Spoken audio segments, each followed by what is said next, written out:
All right, our next section is section 3.6. We're going to go over rational functions.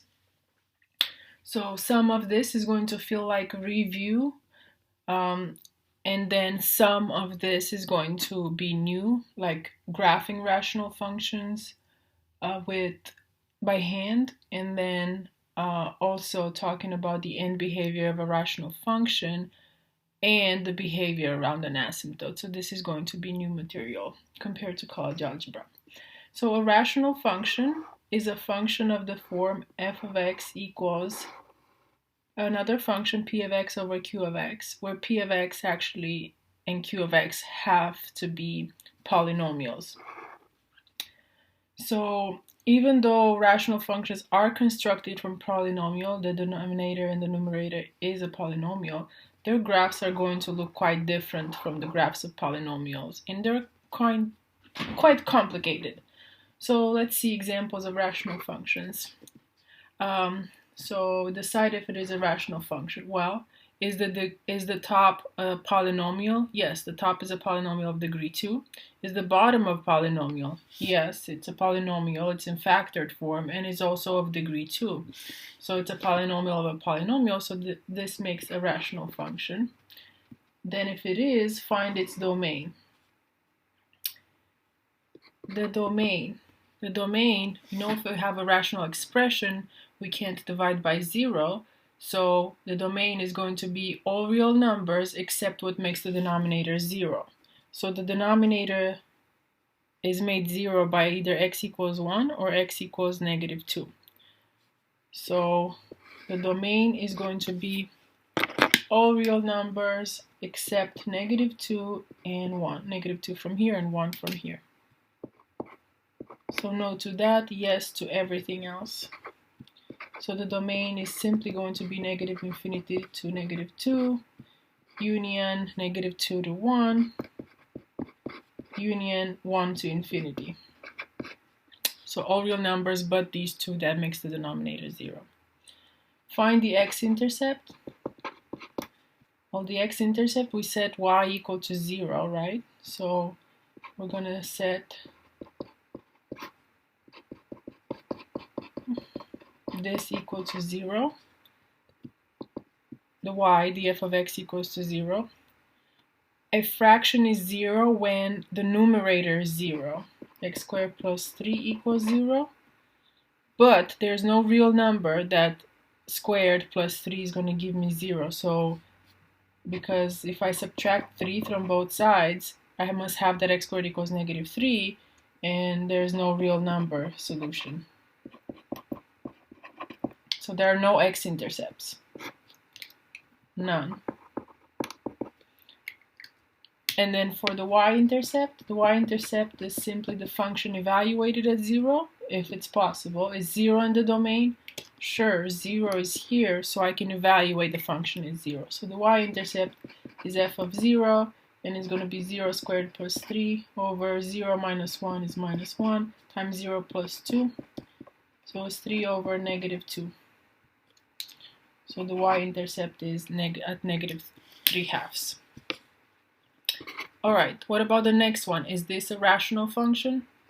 Yes, because the numerator is a polynomial of degree 2, and then the denominator is going to be a polynomial of degree 3, because when we FOIL this, we'll have an x squared times an x. So yes, it is a rational function. What is the domain?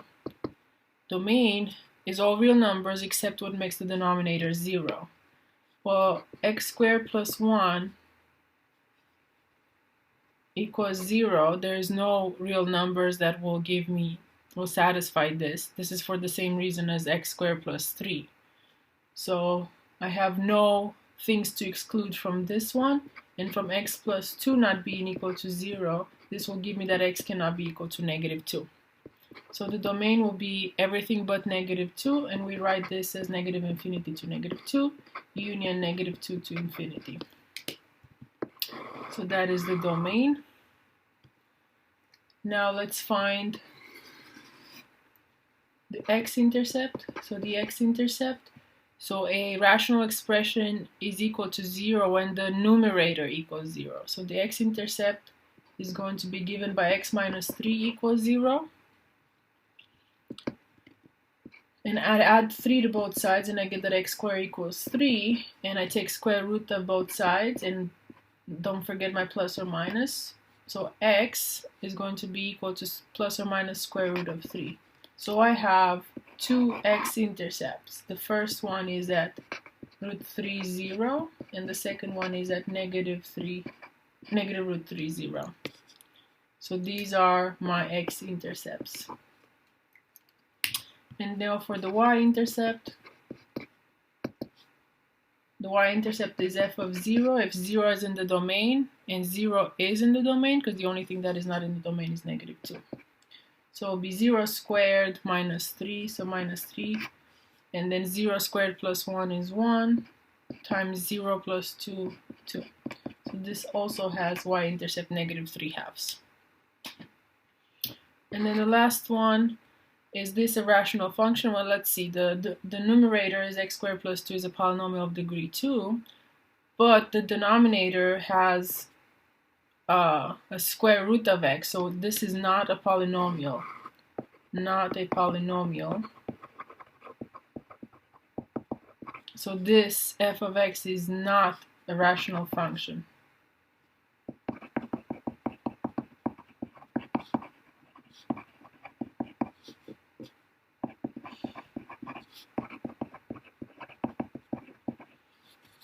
Okay, so to resume, the domain of a rational function consists of all real numbers, so it's only real numbers, x, except for those x's which make the denominator 0.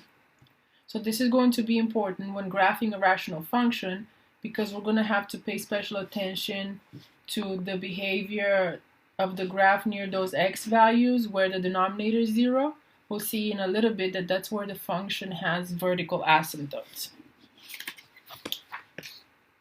Alright, so the simplest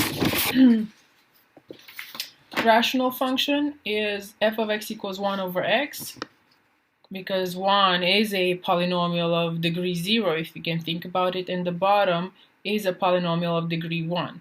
And this is also, if you have seen this function before, this is x to the power negative 1, and what kind of function is this? Do you recognize that this is a power function?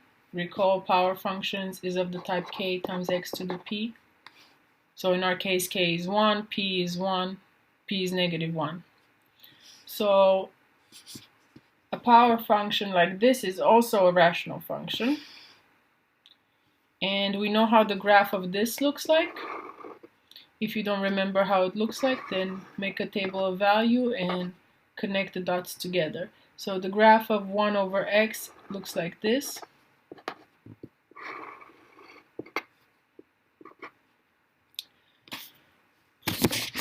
And it asks us to do the domain and range. So the domain, well, I know that the denominator can't be 0, so x cannot be 0. That gives me that the domain is negative infinity to 0, union 0 to infinity. The range, well, the range is all the y values, and notice that I don't have y value at 0. So it's everything above 0 and everything below 0 for the y's. So the range is also negative infinity to 0, union 0 to infinity. What is the end behavior? What is the end behavior of this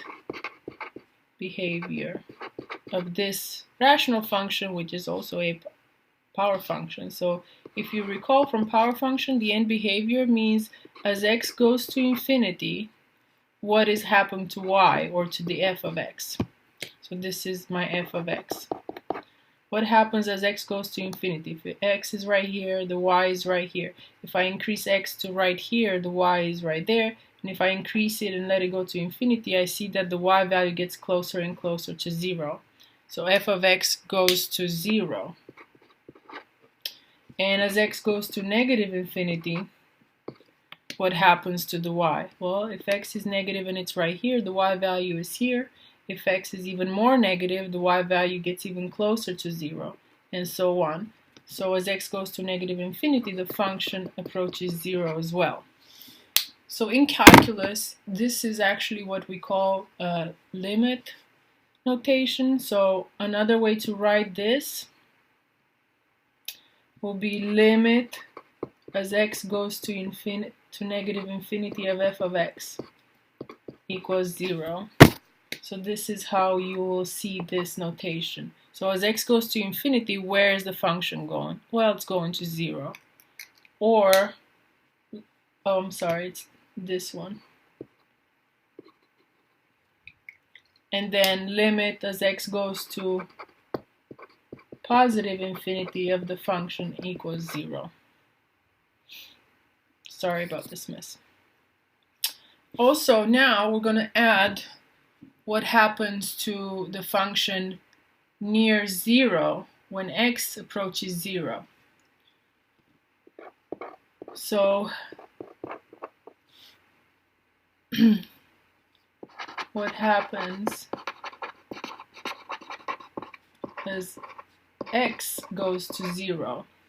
So notice that x can go to 0 from the left. So the notation we do that, we say as x approaches 0 from the left. So from the left, where is, as x approaches 0 from the left, where is the graph going?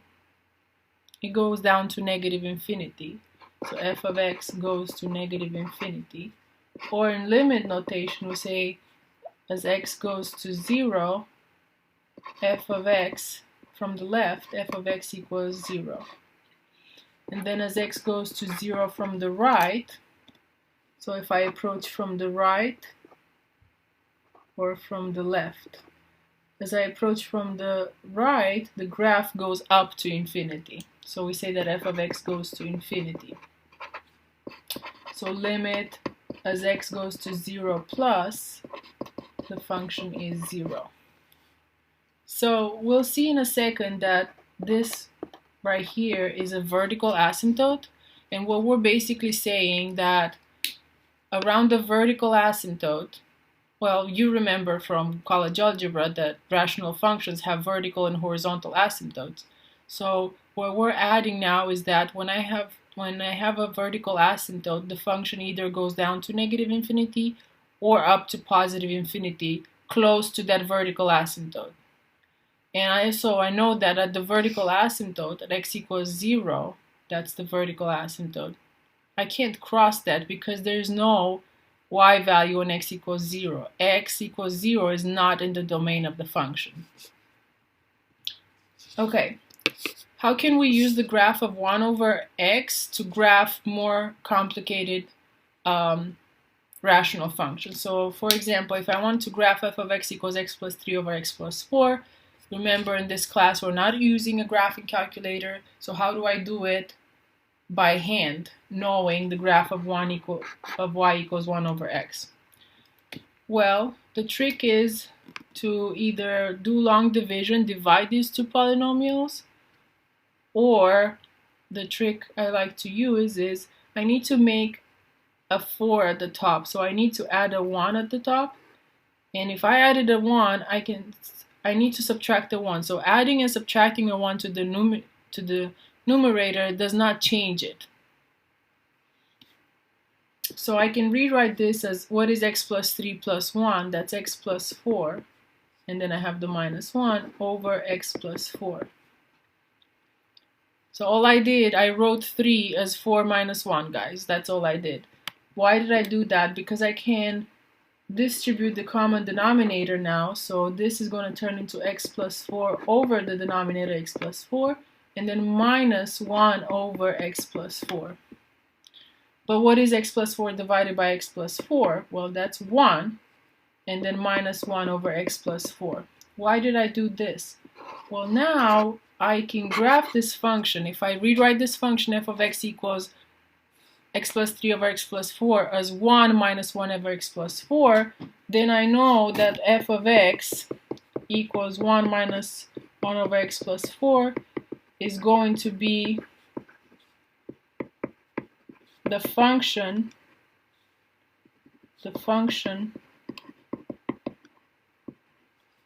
1 over x. What is the plus 4 doing? it's going to shift it to the left 4 units. Remember your function transformation. And then this will give us 1 over x plus 4. And then where is the negative in front of it going to do? Then reflect it over the x-axis.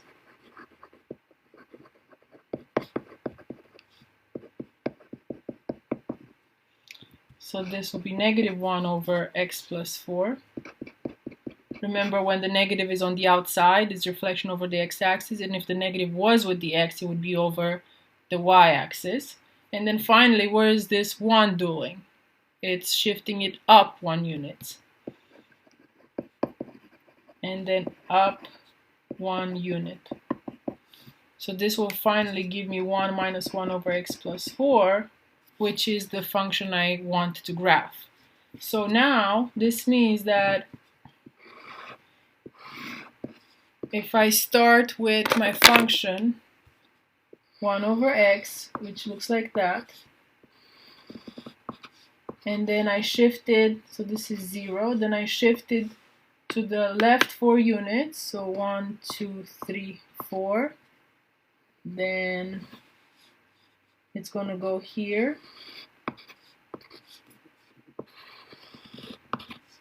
Okay, let me erase the 1 over x now.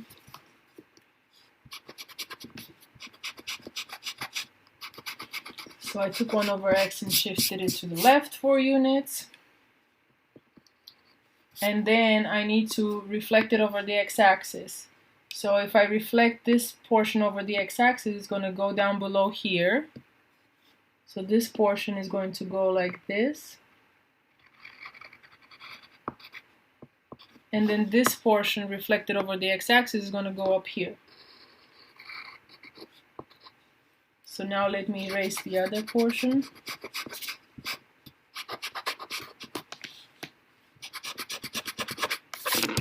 Okay, so finally, this is negative 1 over x plus 4, and then I have to move it up 1 unit.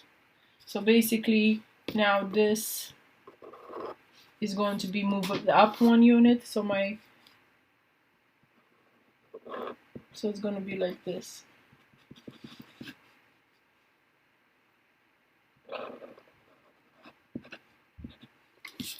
I moved it up 1 unit.